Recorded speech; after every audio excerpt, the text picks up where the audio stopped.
Salut la compagnie, c'est Jules Melon et aujourd'hui dans un Procédé critique, à la sortie de la douche, car j'avais besoin d'avoir les idées claires pour parler de ce film, je vais évoquer avec vous un souvenir d'adolescence qui va s'ancrer dans une forme de rétrospective Batman que j'avais déjà commencé indirectement en parlant de ceux de Tim Burton il y a quelques semaines, ou plus longtemps encore ceux du DC Extended Universe, Batman v Superman ou la Justice League sur ces deux versions.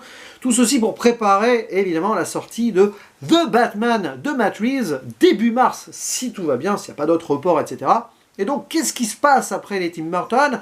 Nous avons un diptyque, voilà, les films de Joel Schumacher, réalisateur décrié, mais qui a fait quand même quelques bons métrages dans sa carrière, notamment l'excellent Chute libre, Falling Down, avec Michael Douglas, que je vous conseille et dont je parlerai un jour en vidéo. Mais donc il est temps ici d'évoquer le Batman Forever du monsieur, sorti en 1995, qui est plus ou moins une suite, il y a quelques acteurs qui reviennent et tout, mais avec d'autres qui changent, notamment Michael Keaton, remplacé par Val Kilmer dans le rôle donc du justicier vengeur.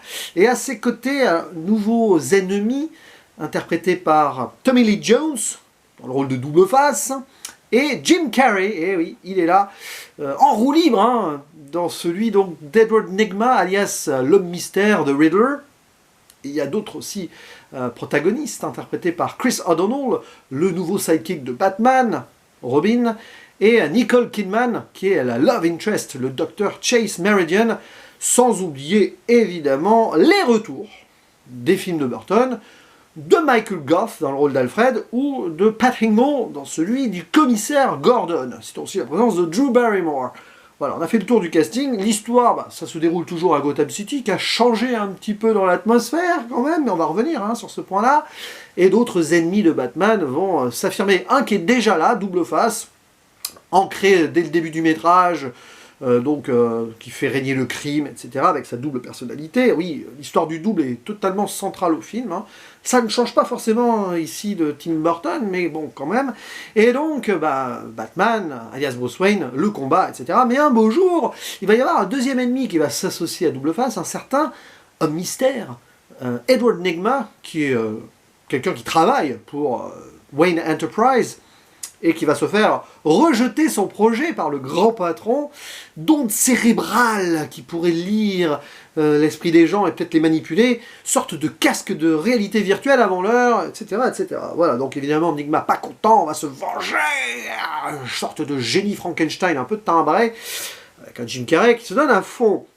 Et voilà, donc affrontement, deux ennemis face à potentiellement deux gentils, puisque Robin, qui est un orphelin, dont on voit la mort de la famille d'ailleurs, sorti du cirque et pris sous son aile de chauve-souris par un Batman.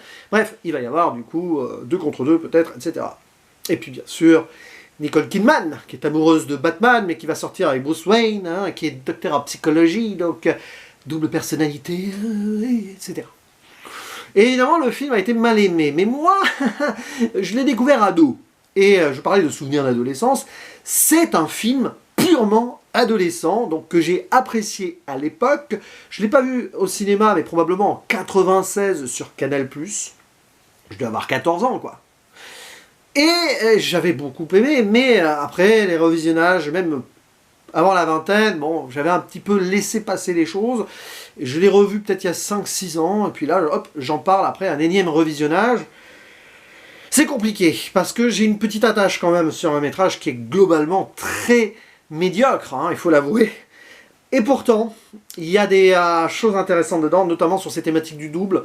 C'est un petit peu, répété, renforcé. Ouais, c'est pas subtil, quoi. Mais on est là dans la psychologie. Le problème, c'est que c'est très dégoupillé, façon humour comics. Mais, sur le point de vue bande dessinée, donc comics de base, c'est assumé en tant que tel. C'est coloré.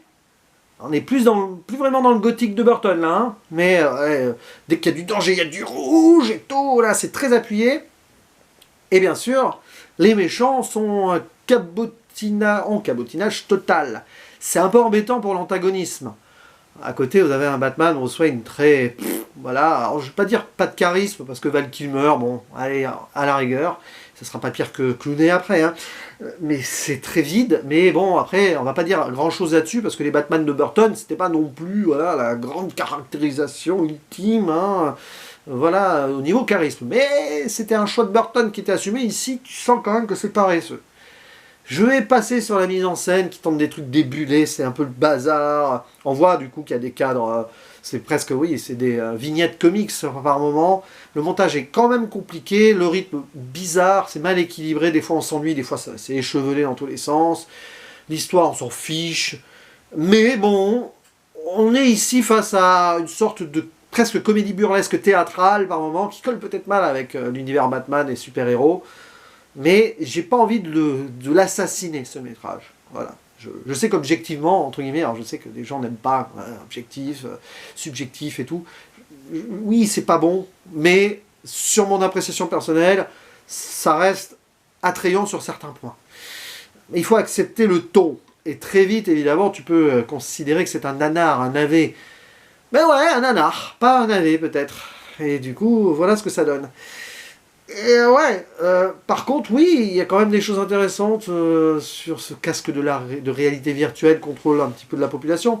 En même temps, le Joker avait un petit peu cette idée-là à un moment aussi, hein, dans le premier film de Burton.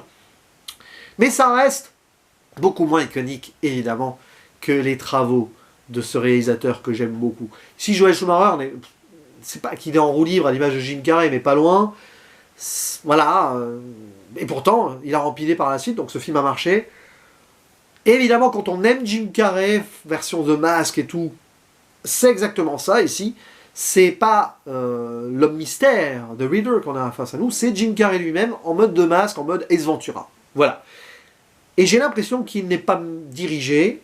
On lui a dit, tiens, voilà, hein, tu es populaire, etc. Fais ce que tu sais faire et va à fond. Et à certains moments, même si on adore le monsieur, ce qui est mon cas, j'aime beaucoup cet acteur, le voir voilà, faire des pirouettes avec son sceptre et tout, avec le comique et les punchlines, oh, il en fait trop, oh, comme ça, oh, tout le temps. C'est fatigant. Et puis Tommy Lee Jones en face, eh ben, il fait une sorte de Jack Nicholson du pauvre, mais il n'est pas mauvais dans son délire totalement ultra comique. Là encore, je ne sais pas sur la direction ou la non-direction que c'est à critiquer, mais voilà. Après, l'histoire d'amour entre Chase et Bruce, donc, ou pas, on ne sait pas trop, c'est quand même un petit peu pompeux et ça a mal vieilli. Voilà, certaines répliques ont très mal vieilli aussi. La première du film, c'est quand même une grosse blague. Hein. Non, je vous fais un sandwich, Bruce. Non, j'irai au restaurant. Ouais. Bon, ça ne sera pas pire, là encore, niveau comique, que le prochain, avec lequel j'ai pas d'affinité particulière, donc au révisionnage, ça risque de faire mal. Mais ça, c'est une autre histoire. Je vais, bien sûr que je vais en parler. C'est mort. Hein. Si je commence par Batman Forever, vous imaginez que je ferai celui-ci et les 3 de Nolan d'ici la sortie du prochain au cinéma.